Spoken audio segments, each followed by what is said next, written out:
Hi, this is Jonathan from Some Talented People. Today we're looking at Andy and we'll hear about how journaling really helps. Hey everyone, it's nice to be here. My name's Andy Heaton, and I'm just excited to be here. I'm excited to talk about mental health. I'm excited to help progress the conversation around how we talk about it and how we're not talking about it. It's very personal for me. I have dealt with mental health struggles a lot in my life, and a lot of people that are close to me have also.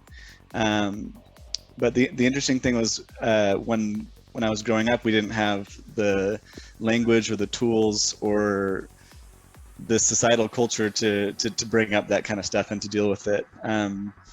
Just a little bit about my growing up in high school. I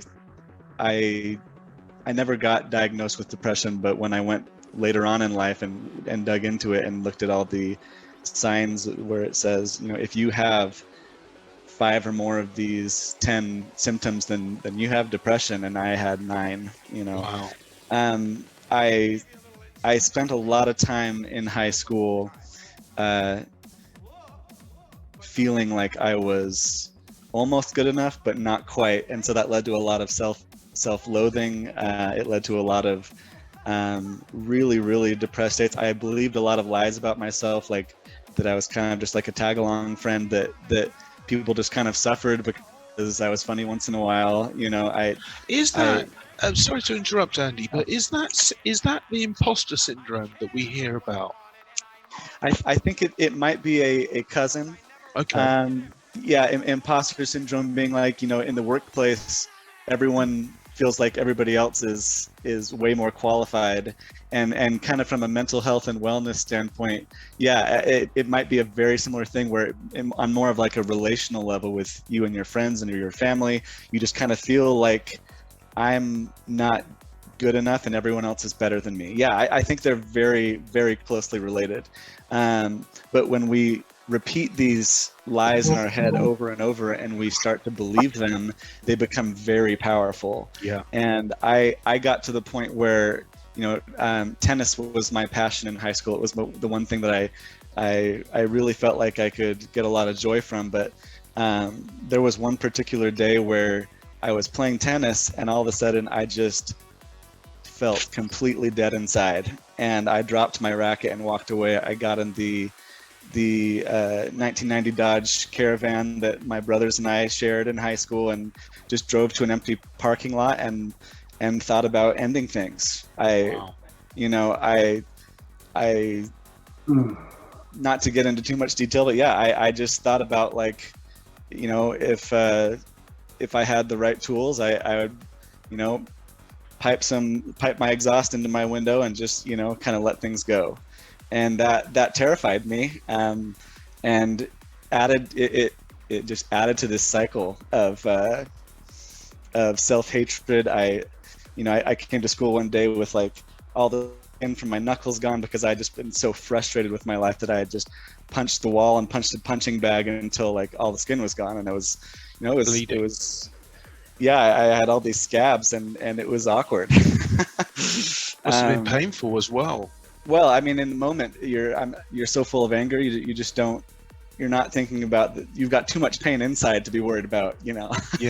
your Yeah. hands. But I've luckily I had some amazing friends that would talk things through with me, and I eventually, went through college, started getting into a full-time career, and I started learning about that mental health is a real thing, and people are starting to talk about it.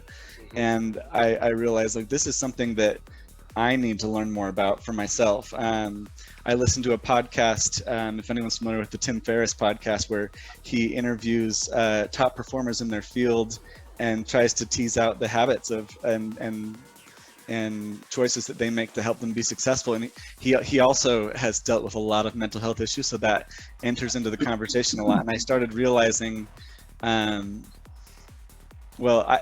one, I've never thought about trying to leap off the cliff into an entrepreneurial venture. or anything like that. That was never me. I wish I had started thinking about that a lot earlier, but I started noticing as I was trying to gather tools for myself to empower myself, to try and to figure out what was going on in my head and how to manage it better. I noticed a theme throughout many of the people that were interviewed on this podcast, and also looking back in my own life. Something I naturally just started doing is writing things down, writing out what was going on in my head and getting it out in front of me. And journaling is kind of has a stigma similar to mental health having a stigma, but just that most people don't know what to do with it, or think it's for someone else. But most of the most successful people out there who have figured out their own lives and been able to go on and do powerful things, I found they're journaling. Absolutely. Tony Robbins, Oprah Winfrey. Oh yeah. Yeah. Oh yeah. You could list so many people, and I started realizing what is this doing for me, and so in terms of tools in your tool belt for your own mental health, it's kind of like you need to jog, and you need to do push-ups, you need to eat well to keep your physical body in shape. There are things you need to do to keep your mental health in shape as well. And I found that journaling brings so much clarity, so much self-awareness. And I also found, this is going to be a lot similar to the previous episode with Christy, questions, asking yourself questions are so powerful. And so I started developing a tool in which you journal about the things that are important to you, and the tool asks you questions, and asks you powerful questions, repetitive questions over time, because the way that you got into the defaults and the way that you think is through repetition. Like when I was growing up, I believed the same lies over and over again, that they became the default. And in order to go down a different path, what's empowering is you're so capable of figuring things out. You just need the right inputs. And so if you get the right questions, your mind is capable of coming up with the answer. And so can I ask you a question? Yeah, so absolutely. The going out in the parking lot after the tennis meltdown, it's like, I can hear the pain in that, and then the beating, so your hands were bloody. What was the point on which you were able to start to climb up out of the pit?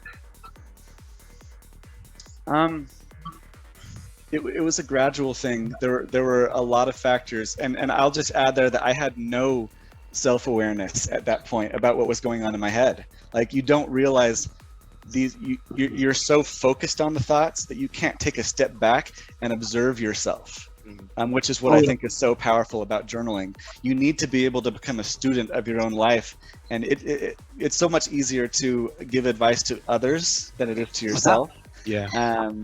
Because you can observe them, and if you get what's going on in your head out in front of you, then you can then you can give yourself the advice that you need, and realize it's kind of like that's why we call it reflection, is because you're looking in the mirror, you see things that you couldn't see because you're behind your own eyes, but if you get that out in front of you. So to answer your question, it was very gradual. It was a combination of friends. It was a combination of my religious beliefs that helped me to just keep going, and to realize that there is some hope. Yeah, I had faith that there was hope for the future, but I didn't know exactly how I was going to get there. But I just kind of kept going, and then things started to catch my eye, and these empowering concepts and ideas about how your relationship with yourself. Most of us treat ourselves much worse than we treat anyone else in our lives, and we wouldn't want to be friends with somebody who treated us the way that we treat ourselves often. That's very true. Thanks for that, Andy. Brilliant.